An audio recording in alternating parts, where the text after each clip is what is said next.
Hello and welcome to another conference of this self-knowledge course. Today we will be studying lesson number 25, a very important lecture since its objective is for the student to learn to distinguish an esoteric school from a pseudo-esoteric school, and that he wishes to understand what his position in this knowledge is and when the experience of the esoteric world really begins. So, first, let's start by explaining what exoterism with an X is. It means external knowledge. This knowledge is received through books or courses in the external world. It's received through the personality, so it is a knowledge that sooner or later will disappear jointly with the personality, which dies at the end of each one of the 108 existences we have as human, with this human body. We'll receive knowledge in the physical world as exoteric knowledge. For example, these conferences that contain information received externally is exoteric knowledge. When we find the secret path in the outer world, if it happens, because out of 1,000 who look for it, one finds it. And a few are the lucky ones who find it, due to so many abundant theories out there. Well, two paths are opened. The path of the believer, who admits and believes what he was told but does nothing to verify it for himself. He accumulates knowledge, information. He does not practice and becomes a fanatic of this knowledge. The path of the practitioner, who experiences what he has been taught until he checks and verifies for himself. He enters a mesoteric stage, which will lead him to the esoteric work. Here, the phrase, of 1,000 who find it, one follows it, is fulfilled, since the majority of those who find it take it as one more knowledge for the intellect. Hence, the fundamental importance of the practice that leads us to experimentation and verification and to develop through esoterism. Well, pseudo means false, something that looks alike but it is not. Esoterism means inner or occult knowledge.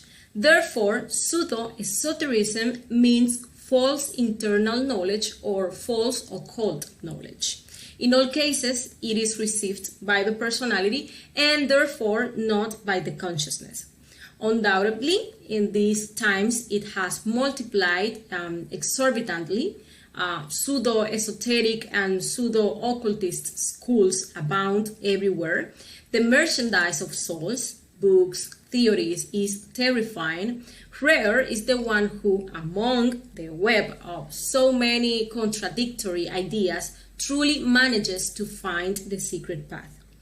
Never has the world been so materialistic as it is today, and yet so frivolous and psychic. We even see that most people today want to use pseudo-esoterism to fulfill their material desires. Witches who cast cards, hypnotists, mediums, spiritualists, suggestors, sorcerers, healers, charlatans of all kinds swarm everywhere. They are seen both in the slums and in the palaces, both in public and in secret. Today, there is a taste for believing in the absurd, in the fanciful, typical of those who do not truly know esotericism or real occultism. Certainly, witches, sorcerers, and black magicians abound like weeds. However, those are not saints, nor prophets, nor followers of the White Brotherhood. The most serious of all this is the intellectual fascination. There is a tendency to fit strictly intellectually with everything with everything that comes to mind. They love to read and lean on books, and they feel that they already know the occult things and that they are possessors of the truth because they have read so many books or the author so and so. The result of all this jargon is the confusion and manifest disorientation. That is why we see the number of theories that contradict each other, different hypotheses that abound everywhere, and everyone defending these beliefs tooth and nail without having a true experimentation or verification on the subject. When really the important thing is to know yourself deeply at all levels of the mind. Now we will see a series of factors that will allow us to distinguish the pseudo-esoteric schools. Okay? First, they charge for knowledge. Through tithing, for example, they ask for contributions or donations. They do not teach the 3 factors of the revolution of consciousness, which are the objective work that leads us to self-realization. They teach black tantrism, black sex practices with all kinds of infrasexualities, lesbianism, homosexuality, orgies, etc., etc. They do not teach chastity or the wise use of energy. They do not teach that you have to stop fornicating, nor how to do it. They do not teach truly dying. Although they talk about the death of the ego, they do not teach how the ego is really eliminated. Some even speak of the ego as something that has to be accepted.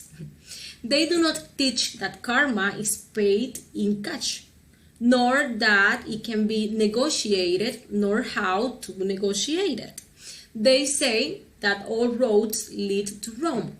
They do not establish a clear and objective path to follow. They hint or state that esoteric knowledge can be learned from books. They are very intellectual. They give teachings of ineffable appearance which lead nowhere. They speak very nicely and use bombastic words that can convince anyone, but that deep down have no significance. They give teachings that confuse. They teach many things, distracting elements from true esoterism. The focus is not the work with the 3 factors. They develop fanaticism and mythomania. They also mix forces. They mix this knowledge with things like Reiki, witchcraft, shamanism, mysticism, magnetic passes, etc., etc. They teach practices of the Black Lodge. They teach to awaken powers. Something that is quite inconvenient since these are used by the person's ego. Here, in this self-knowledge course, only intuition is taught to awaken, since it is the only faculty that the ego cannot use, since this is a direct communication channel with the being. When working with the 3 factors, the person will awaken faculties and powers to the extent that he awakens consciousness and can consciously handle them. Also, they teach to handle candles, cards, crystals, pendulums, etc., etc. They teach various forms of healing that go against divine laws, such as the law of karma, for example. They teach parapsychology, spiritualism, and mediumship. And they also teach witchcraft and manipulation of elementals. They do not teach that you have to seek self-realization and that you have to achieve it in one single existence. Unfortunately, many people associate esoterism with the sale of perfumes, essences, talismans, candles, books, filters, minerals or stones, concoctions, tunics, etc., etc., without having this anything to do, and they deceive people that don't know it. The main difference between a white magician and a black magician is the quality of their knowledge. The knowledge of a white magician guides towards the awakening of consciousness and therefore towards true esoterism, while that of the black magician distracts us from the true esoterism with all these distracting elements that lead nowhere. Something interesting that we should know is that when we read the book of a black magician, even if we don't know it, we are invoking him. Another thing is that when we mix forces, the original force is lost, while a third force emerges, which is destructive. That happens when we mix knowledge with other practices that have nothing to do with true occultism. Okay? Pseudo-esoterism manages the lower psychism. It activates the Kunda buffer organ, and develops black faculties at the service of the ego. Also makes us slowly move far away from our being and lose the sincere desire to self-realize ourselves. Little by little, confidence in our own being is lost, and we end up trusting in foreign elements. Now, we will see what esotericism really is.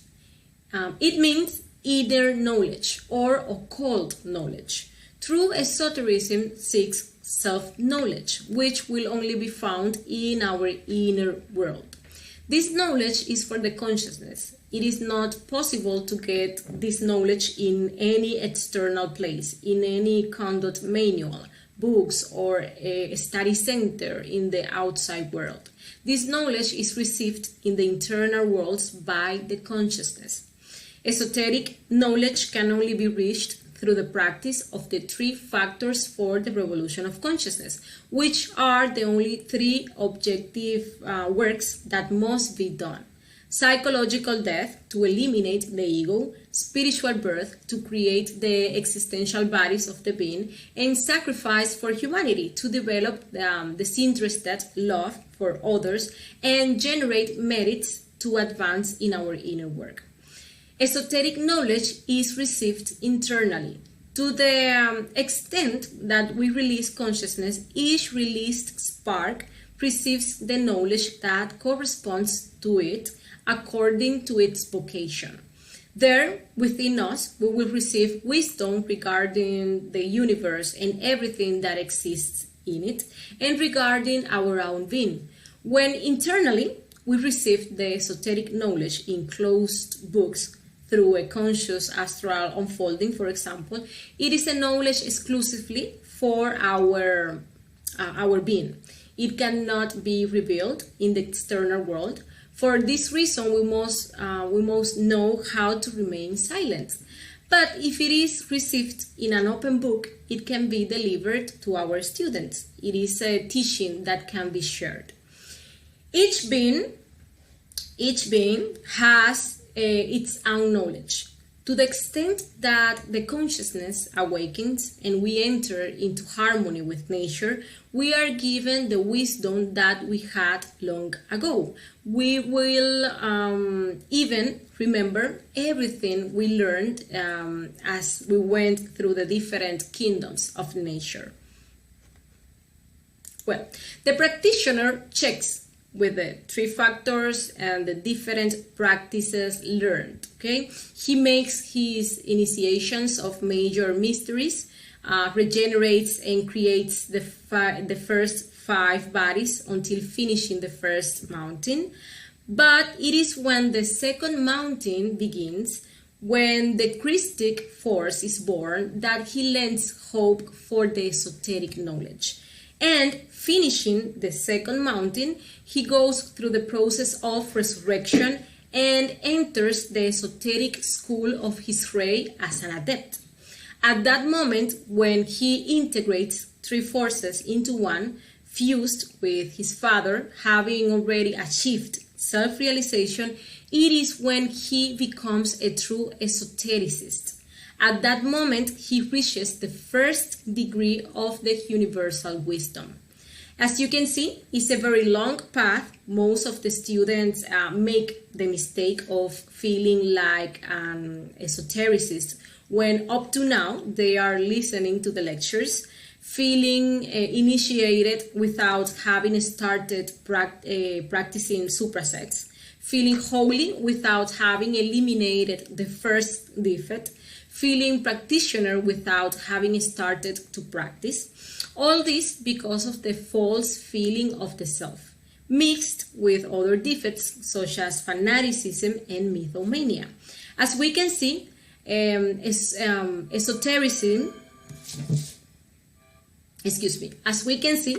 esotericism is not a matter of blowing and making battles, as many people may think, and neither it is something that we can learn in books, as many others proclaim or recommend. It is an internal knowledge, therefore internally it is received, and the only way to receive this internal knowledge is through the work with the three factors to revolutionize our consciousness. We see many people who call themselves great esotericist masters, but when we go to investigate, they are nothing more than intellectuals full of books and theories and practitioners of black magic. That is why it is important to reflect on these points that teach us to differentiate what is real from what is false.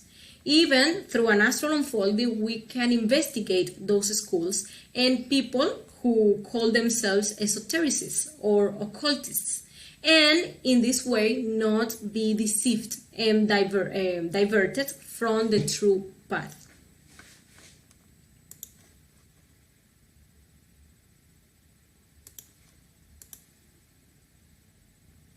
And well, this has been today's conference. Thank you very much for having joined us. If you have questions, you can leave them in the comments and they will be answered. We invite you to the next conference called The World of Relationships, where we will learn the types of relationships that exist and how to establish a correct relationship with our physical body, with our environment, and with our inner being, thus achieving true happiness. Thank you very much. Until next time. Bye.